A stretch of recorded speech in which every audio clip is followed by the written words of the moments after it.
여러분, 포퓰리즘이라는 말을 많이 들어보셨죠?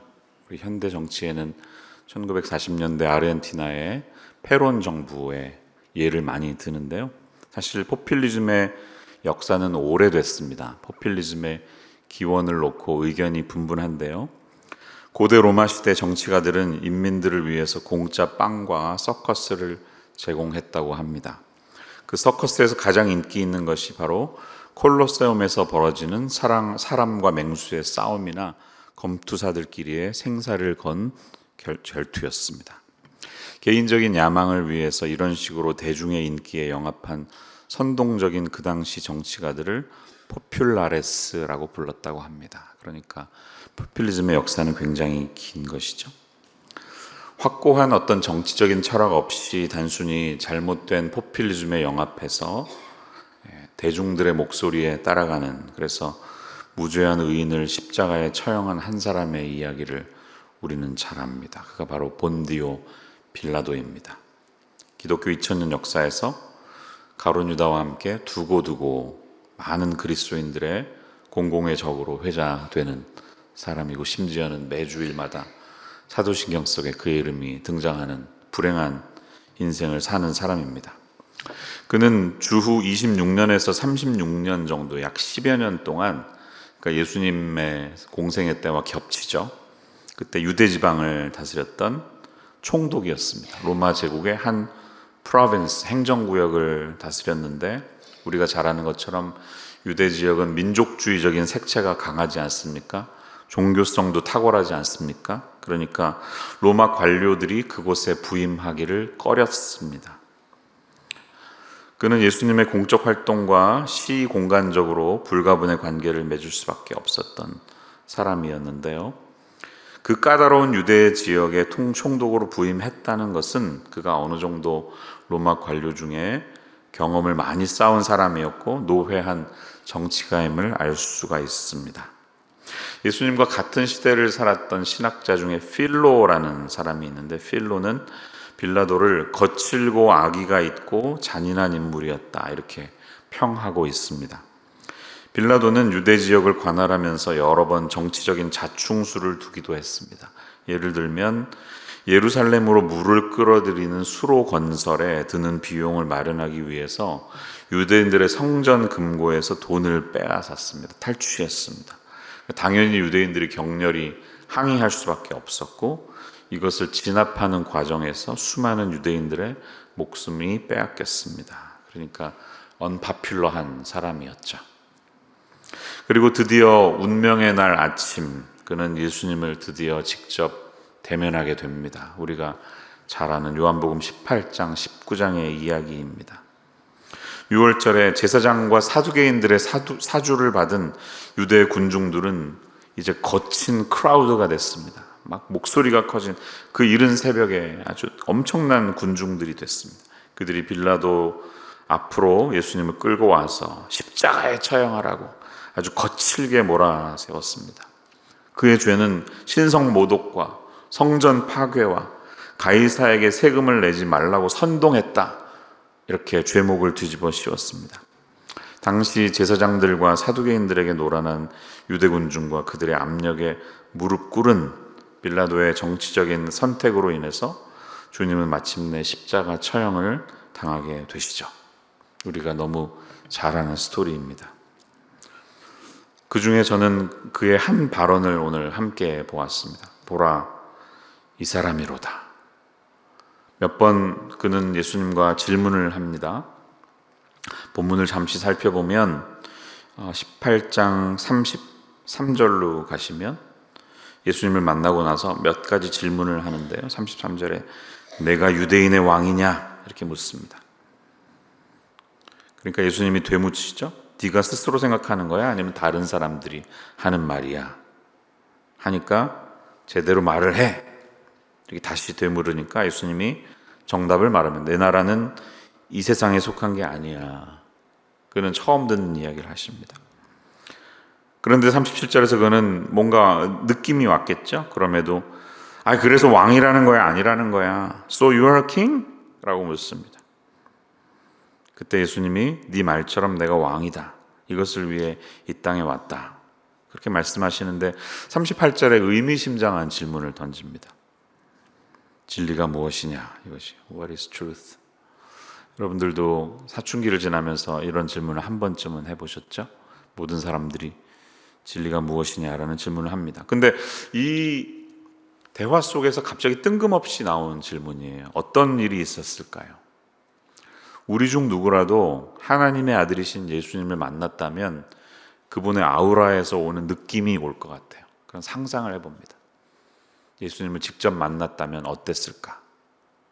사람의 모습이지만 그분의 풍채와 그분의 발언과 그분의 인격 속에서 그 누구라도 어느 하나라도 감화되지 않을 사람이 아마 없었을 것입니다. 그래서 이 짧은 대화 중에 그는 뭔가 느낀 것이고, 사실은 처음부터 묻고 있었던 인생의 제일 중요한 질문인 진리가 무엇이냐, 툭 지나가지만 그는 거기까지였습니다. 불행히도 그 이상을 넘어가지 못했습니다. 진리이신 예수님을 보면서 결단하지 못했습니다. 그러면서 나는 그에게 아무 죄도 찾지 못한다. 그런데 이 상황 속에서 이제 군중에게 끌려가서 마침내 예수님 대신에 바라바를 놓아주고 예수님이 대신 돌아가시게 됩니다. 그리고 그는 말하는 거예요. Behold the man. 이 사람을 봐라. 이 사람을 봐라. 이 말은 유명한 말이죠. 그래서 많은 사람들이 작품을 이 말씀을 근거로 남깁니다. 조금 유식하게 생각하면 에케호모라는 라틴어 들어보셨죠? 에케호모. 이 사람을 봐라는 뜻이. 에케호모라는 제목의 수많은 작품들이 있습니다. 많은 화가들이 이 주제로 화폭에 남겼는데요. 우리가 아는 유명한 두 작품을 잠깐 소개해드리면 아마도 1606년에 그렸던 까라바지오의 작품을 볼 수가 있어요. 한번 올려주실까요? 네. 이렇게 생긴 그림. 까라바지오는 그 부활하신 주님을 만난 제자들, 제가 부활절에도 한번 보여드린 적이 있는데요.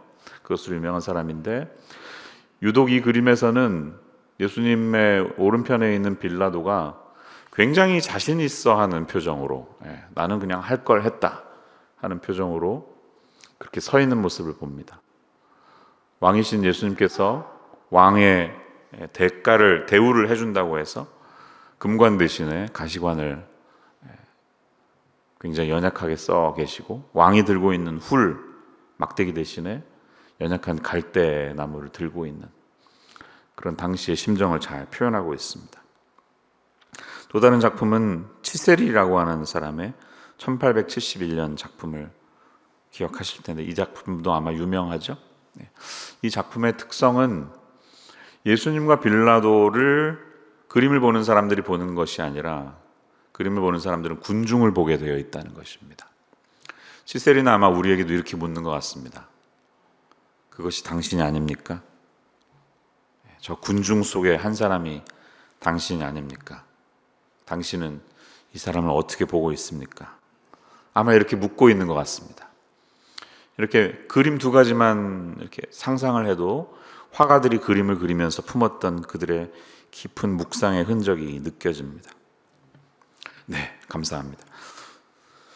5절에서 이렇게 이 사람을 보라라고 고백했던 빌라도의 심리 상태는 지금 굉장히 복잡해 있을 겁니다. 우리가 그냥 몇 줄 읽고 쫙 지나갔지만 이것을 한번 드라마타이즈 해보시면, 많은 상상을 해보시면 그의 심경이 굉장히 복잡해 있는 상황일 것입니다. 우리 아무 때나 진리가 무엇이냐라고 하지 않습니다. 그렇죠? 농담처럼도 하지 않습니다. 정말 그의 존재를 건드리는 어떤 터치가 있었음에도 그는 그것을 넘지 못하고 그냥 타협한 것이죠. 파퓰리즘에 빠진 것이죠. 그는 왜 이렇게 했을까요? 아무리 두고두고 생각해봐도 예수님을 로마법 상으로 죄로 몰아갈 아무 근거를 찾지 못했기 때문이죠. 그런데 반면 이 수많은 군중들, 그리고 누구보다도 율법을 잘 알고 있다고 하는 대제사장 가야바와 유대인들은 당장에 이 죄인을 십자가에 못 박으라고. 그 당시 로마 제국의 십자가는 가장 극형입니다. 알고 계시죠? 사람을 죽이는 여러 방법이 있는데 그 중에 제일 극형이 당시의 십자가형이었습니다. 그렇게 돌아가실 이유가 없다는 것입니다. 어쩜 이렇게 다를까요? 가시관을 쓰신 우리의 메시아를 보는데 세상은 어쩜 이렇게 예수 그리스도를 다르게 보고 있을까요? 화가들이 이렇게 영감을 받아서 유명한 작품을 남긴 반면에 여러분 니체의 스토리를 아마 잘 알고 계실 거예요. 니체는 말년에 정신 쇠약증을 걸리면서 미쳐버렸죠. 불행히도. 그런데 그가 그러기 직전에 자신의 인생을 요약하면서 자서전 비슷한 책을 썼습니다. 근데 그 자서전의 책의 제목이 에케 호모였습니다. 이 사람을 보라. 누굴 보라는 거예요? 나를 보라는 겁니다. 니체 나를 좀 생각해봐라 이거예요. 그래서 이 책의 목차를 보면 서문이 있고 나서 1장 나는 왜 그토록 현명한가, 2장 나는 왜 그토록 영리한가, 3장 나는 왜 그토록 훌륭한 책을 쓰는가, 4장 짜라투스트라는 이렇게 말했다, 5장 나는 왜 운명인가, 결론 이렇게 끝나고 있습니다. 상상이 되세요? 자신이 철인이라고, 이 세상에 그 어느 누구보다도 지혜를 많이 깨달은 사람이라고 고백했지만 결국 그는 신경쇠약증으로 약간 미쳐서 죽고 말았습니다. 여러분, 제가 지금 무슨 얘기를 하는 겁니까?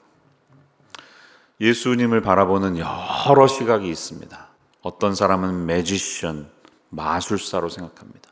어떤 사람은 포춘 텔러, 나의 재물에 유익을 가져다 주는 사람으로, 어떤 사람은 메디컬 닥터, 내 병을 고쳐주는 사람으로, 어떤 사람은 카운슬러. 그들이 처한 처지에 따라서 보는 시각이 다 다릅니다. 우리는 지금 고난주간의 중간을 지나가고 있습니다. 여러분들은 예수님을 어떤 시각으로 보십니까? Behold this man, 에케 호모. 여러분은 예수님을 어떻게 보고 계십니까? 빌라도는 진리를 확실히 대면했으면서도 현실의 유익과 자신의 자아를 잃지 않기 위해서 진리를 따르지 않고 타협했습니다.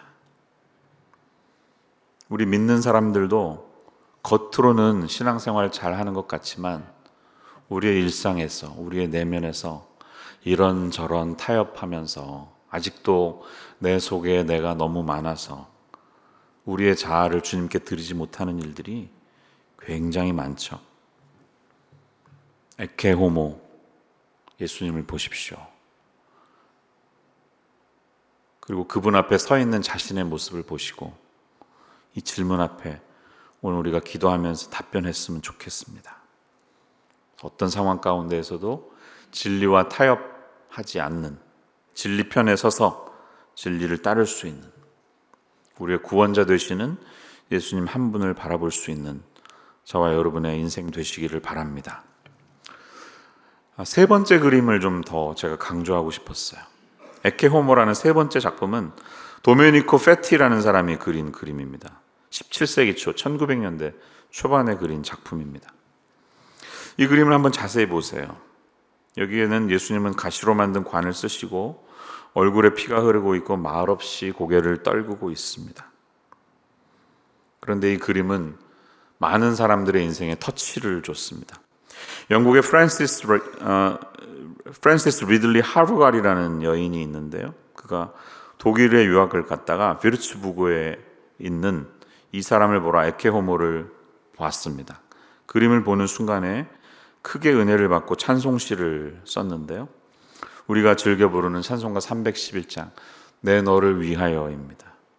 내 너를 위하여 몸 버려 피 흘려 내 죄를 속하여 살 길을 주었다. 널 위해 몸을 주건만 너 무엇 주느냐. 이 그림에 한번 다시 보여주시면 이 그림의 특성은 아랫부분에 라틴어가 쓰여져 있죠. 잘 안 보이시는데 나중에 유튜브로 다시 한번 보십시오. 그 라틴어는 이런 글씨였습니다. Ego prote hac passus sum tu vero quid festisti pro me. I have suffered these things, but what have you done for me? 나는 너에게 모든 것을 주었는데 너는 나에게 무엇을 하냐? 이것이 그녀에게 울림이 되었고 시가 되었고 우리에게 찬송이 되었습니다. 또 다른 사람의 인생을 변화시켰습니다. 진젠도르프 백작이라는 사람을 아시죠? 들어보셨죠? 예, 그림 감사합니다. 그 또한 그의 나이 19살 때 비르츠부르크에서 도메니코 페티가 그린 이 에케 호모 그림 앞에 섰고 그림을 보는 순간 번개를 맞은 것 같이, 그 라틴어를 읽는 순간 번개 맞은 듯한 마음으로 크게 감동했습니다. 나는 너를 위하여 이 모든 것을 주었건만 너는 나를 위해 무엇을 했느냐. 글씨가 보였고 그에게 음성이 들려왔다고 합니다. 그리고 그 글씨와 음성에 그는 이렇게 응답했다고 합니다. 저는 오랫동안 당신을 사랑했습니다. 그런데 저는 주님을 위해 어떤 것도 행하지 못했습니다. 지금부터 저는 주님이 이끄신 어떤 것이라도 행하도록 하겠습니다. 이렇게 결단했고 그의 고향인 독일 드레스덴으로 돌아가서 오직 주님만 사랑하고 성경 말씀 연구하는 것에 집중했습니다. 그는 백작으로서 일생 누릴 수 있는 모든 특권을 포기하고 하나님의 일에 뛰어들었죠. 그리고 우리가 아는 모라비안 브레드런, 모라비안 형제회를 만들어서 경건주의 운동을 일으켰습니다. 18세기 초 그 당시 세계에는 선교에 대해서 죽어 있었던 시기였습니다. 어느 누구도 세계 선교를 이야기하는 사람들이 없었습니다. 그들의 시각은 유럽이 다였어요. 이제 유럽이 믿었으니까 세상에 주님의 뜻이 이루어졌구나. 그 어떤 다른 대륙에 대한 관심조차 없었습니다. 그런데 이 모라비안 형제회를 통해서 1732년부터 1930년까지 약 200년 동안에 세계 14개국에 3,000명의 선교사를 파송해서 잠자던 선교를 깨웠습니다. 놀랍지 않습니까? 한국의 최초의 선교사는 우리가 아는 아펜젤러가 아니라 사실은 구스타프 귀즐라프라는 모라비안 형제회 출신의 사람입니다. 그가 먼저 왔었습니다. 언더우드나 아펜젤러보다 53년 앞선 1832년 7월 25일에 그는 조선에 왔습니다. 한 달 동안 황해도와 충청남도 서산 보령을 중심으로 선교를 했고 최초로 주기도문을 우리말로 번역을 시도했고 조선 사람들에게 감자를 재배하는 법을 가르쳐 주기도 했습니다. 고아의 아버지라고 불리는 조지 밀러를 회심시켜서 영국으로 보낸 것도 모라비안 형제회였고 존 웨슬리의 회심에 영향을 준 것도 바로 그들이었죠. 웨슬리는 집안은 크리스찬인데 심정적으로 한 번도 회심한 적이 없었어요. 그런데 그가 회심하지 않은 채로 미국의 선교를 떠났죠. 1729년 미국 선교를 위해 배에 탔다가 풍랑을 만나서 배에서 엄청나게 이제 내가 죽나보다 두려워하는 순간에 한쪽에서는 전혀 두려워하지 않고 기도하고 있는 그룹을 만났는데 그들이 바로 모라비안 형제회였습니다. 그리고 그들은 웨슬리에게 이렇게 말했죠. 잠시 후면 영광스러운 주님을 뵙게 될 텐데 뭐가 그리 두렵습니까? 이 말을 듣고 내가 아직 구원받지 못한 사람임을 깨닫게 되었습니다. 미국 선교에 실패하고 돌아온 후에 영적인 문제로 고민하던 1738년 5월에 그는 런던 얼더스게이트의 모라비안 교도 집회에서 거듭나는 체험을 했고 감리교가 탄생하는 순간이 되었습니다. 에케 호모라는 작품으로 회심한 하버갈과 진젠도르프는 이처럼 많은 사람들에게 영향을 끼쳤다는 것입니다. 가시나무로 만든 관이 씌워져 있고 얼굴에는 피가 흐르고 있고 자색 옷이 입혀진 군중들의 조롱거리가 되신 주님, 인사하는 척하다가 오히려 찾아가서 뺨때기를 치면서 웃으면서 침을 뱉는 그 조롱당하는 예수님을 볼 때 어떤 생각을 하고 계십니까? 여러분 학교 다니실 때 체벌 받으신 적이 있죠? 저희 세대는 다 맞으면서 학교 다녔습니다. 막대기로 때린 적도 있었는데 어떤 적은 선생님이 갑자기 너무 화가 났는지 혁대를 풀더라고요. 혁대로 막 이렇게 치는데 옆에서 보는 제가 막 화가 났습니다. 최초로 선생님에게 화가 났습니다. 나중에 그 친구에게 그 이야기를 했더니 너무 모욕감이 들었다는 거예요. 내가 무슨 동물이 된 것처럼 막대기도 아니고 혁대로 막 채찍으로 나를 때리는데 너무 수치스러워가지고 힘들었다고. 평생의 PTSD가 됐을 것입니다. 예수님이 이렇게 하실 이유가 왜 있습니까? 저와 여러분을 위해서이고 우리의 구원을 위해서입니다. 그분이 그래서 이 모욕을 당하셨습니다. 이사야 53장 4절 5절 말씀은 우리에게 이렇게 증거하고 있습니다. 이 말씀 같이 한번 읽어볼게요. 함께 읽습니다. 시작. 그는 실로 우리의 질고를 지고 우리의 슬픔을 당하였거늘 우리는 생각하기를 그는 징벌을 받아 하나님께 맞으며 고난을 당한다 하였노라. 그가 상함은 우리의 죄악 때문이라. 그가 징계를 받음으로 우리는 평화를 누리고 그가 채찍에 맞음으로 우리는 나음을 받았도다. 아멘. 주님이 우리를 위하여 채찍에 맞으셨습니다. 그리고 침묵하셨습니다. 하나님의 예언을 이루셨습니다. 아마 묵상하셨던 모든 예언을 이루시기 위하여 그분의 행동 거지 하나하나를 순종하면서 그 고통 속에서도 이루셨을 것입니다. 그리고 사명을 이루셨고 그리하여 저와 여러분이 나음을 입게 되었습니다. 요즘 하나님의 응답이 없는 것 같이 느껴지시는 성도님 계시나요? 하나님의 침묵이 원망스럽고 두렵게 느껴지시나요? 우리가 기도할 때 하나님이 침묵하신다는 것은 그 기도가 아마 방향이 틀렸거나 기도의 방향이 틀렸거나 아직 때가 아닐 수도 있습니다. 예수님의 침묵은 어땠을까요? 마음 같아서는 그냥 싹쓸이 해버리실 수 있는 능력을 가지신 분인데 침묵하셨습니다. 왜? 이렇게 해야 하나님의 뜻이 이루어지기 때문에. 주님의 침묵을 닮아가십시오. 원망 속에서 아직 응답하고 계시지 않는 하나님 앞에서 예수님의 침묵을 떠올리십시오. 그리고 이 고난주간을 주님과 함께 걸어갈 수 있는 저와 여러분 모두가 되시기를 축원합니다. 함께 기도하겠습니다. 하나님 아버지, 2025년 고난주간이 저희에게 복되고 귀한 시간이 되기를 원합니다. 매년 찾아오는 시간이지만 상투적으로 형식적으로 보내지 않도록 도와주시옵소서. 누군가는 미술작품 하나를 보고 인생이 변했는데 저희들은 날마다 하나님 앞에 예배하고 말씀 들으면서 왜 이토록 변하지 않는 것일까요? 나는 너를 위해 모든 것을 주었건만 너는 나를 위해 무엇을 하느냐? 주님의 도전 앞에서 우리 자신의 삶을 들여다볼 수 있는 그런 시간 되게 도와주시고 오늘 찬양과 기도로 주님 앞에 나아가는 우리 모두에게 오늘의 흡족한 은혜 내려주셔서 또 한 주간을 살아갈 수 있는 큰 힘을 주시는 은혜가 있게 하여 주시옵소서. 예수님 이름으로 기도합니다.